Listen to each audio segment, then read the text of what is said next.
Fenomena El Nino yang menyebabkan kemarau panjang di Indonesia masih akan berlangsung cukup lama. Berdasarkan pengamatan Badan Meteorologi, Klimatologi, dan Geofisika, daerah Sumatera bagian selatan, Jawa, Bali, dan Nusa Tenggara adalah wilayah yang akan mengalami dampak kekeringan paling parah. Hujan baru diperkirakan turun pada bulan November atau Desember tahun 2015 ini. Kemarau panjang yang sudah berlangsung dari bulan Maret 2015 tentunya berdampak cukup besar bagi kehidupan rakyat Indonesia. Salah satunya adalah krisis air bersih. Masyarakat Indonesia yang terdampak fenomena El Nino harus bekerja ekstra keras demi mendapatkan air bersih untuk kebutuhan sehari-hari. Bahkan di beberapa daerah, masyarakat rela mengeluarkan uang untuk membeli air bersih. Seperti yang terjadi di Gresik, Jawa Timur. Rebutan air bersih kini menjadi rutinitas keseharian warga 39 desa yang tersebar di 7 kecamatan. Meski setiap hari BPBD memasok air bersih ke rumah-rumah warga, namun jumlahnya tidak mampu memenuhi seluruh kebutuhan warga yang sudah 2 bulan mengalami krisis air bersih.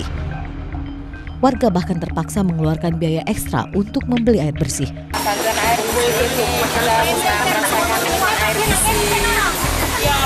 Senang Bu ya dapat bantuan air bersih. Iya. Selama ini kering di sini Bu. Iya, selama ini memang pakai air telaga. Tapi sudah mulai surut nih air telaganya.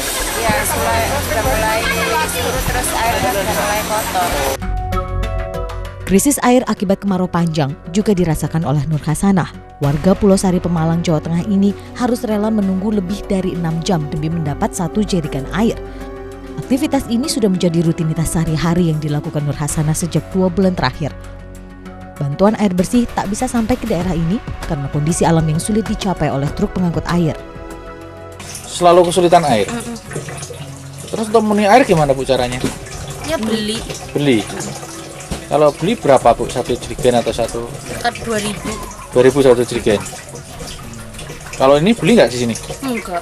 Tapi lama itu ya. Tunggu antri. Antri Bu. Antri. Biasanya antri dari jam berapa Ibu? Jam 6 pagi itu. Derita yang sama juga dirasakan oleh Sunarsi. Warga desa Trenceng, Ponorogo ini menggunakan air sawah untuk mencuci beras. Meski airnya kotor, namun ia tak peduli sebab tak ada lagi air yang bisa digunakan. Tidak hanya untuk mencuci, Sunarsi juga menggunakan air sawah untuk air minum sehari-hari. Air dari kali ini Mas, dari hutan. Air untuk irigasi. Iya, untuk irigasi, untuk sawah, untuk kebun. Terus kalau di sini pakai apa Bu? Ya pakai buat mandi, cuci baju. Kalau nggak ada air apa itu? Air minum nggak ada ya buat minum Mas. Memang adanya gini. Nggak takut sakit Bu? Ya enggak lah memang. Tak hanya Sunarsi, ratusan warga desa Trenceng lainnya juga kesulitan mendapatkan air bersih.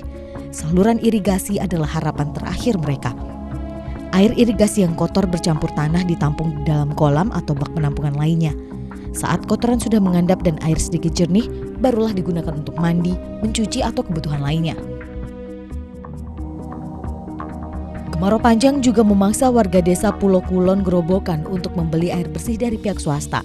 5 tangki air bersih langsung diserbu warga yang sudah menunggu dropping air selama 2 jam.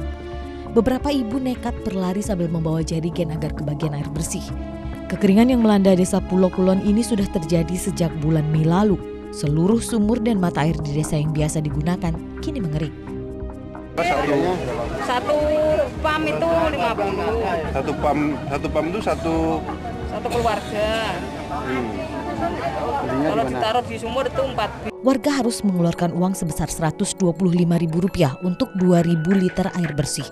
Air ini bisa memenuhi kebutuhan warga untuk 1 minggu. Warga yang tak punya cukup uang hanya mampu membeli setengahnya saja. Pembelian air karena dampak kemarau berkepanjangan tak hanya dilakukan untuk kebutuhan sehari-hari. Di Desa Kedomulyo, Kabupaten Pati, Jawa Tengah, petani harus membeli air untuk membasahi tanah sawah. Para petani sebenarnya bisa memanfaatkan sejumlah titik mata air di Desa Sukolilo yang tak pernah kering. Namun petani kesulitan mengalirkan air karena tidak ada pipa penghubung. Akhirnya, mereka terpaksa mengeluarkan uang jutaan rupiah untuk membeli air setiap minggu. Cara ini dilakukan supaya padi mereka tetap bisa hidup dan bisa dipanen. Saya ini supaya tanaman saya hidup ini saya mengambil air dari mata air.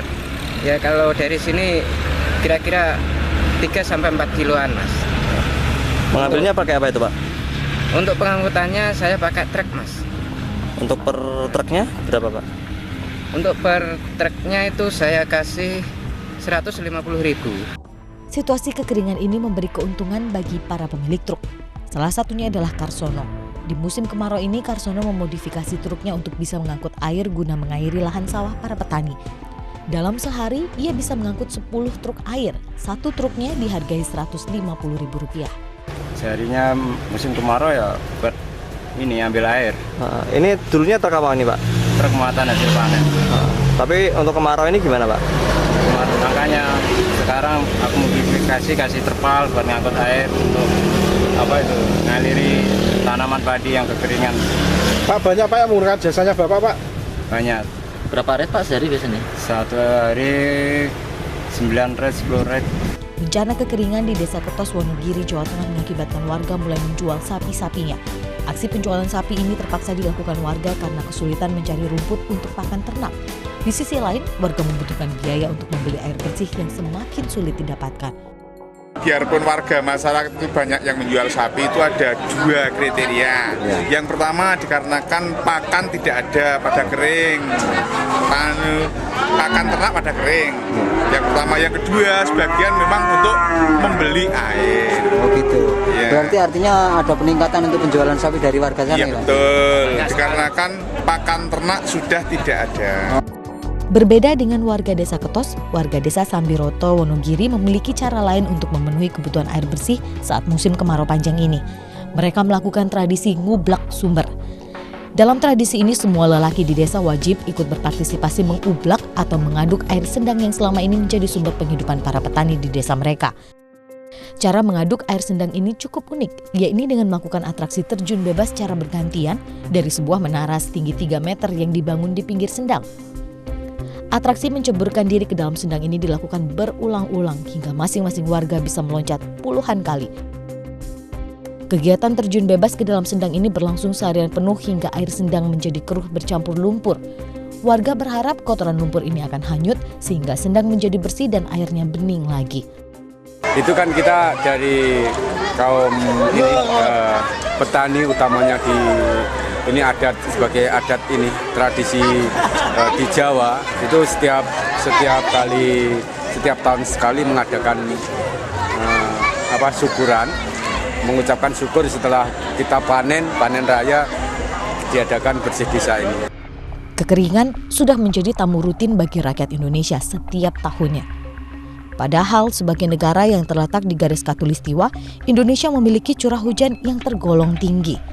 Apa yang menyebabkan negara kaya air ini selalu mengalami krisis setiap musim kemarau tiba? Saksikan di Bongkar Perkara selanjutnya.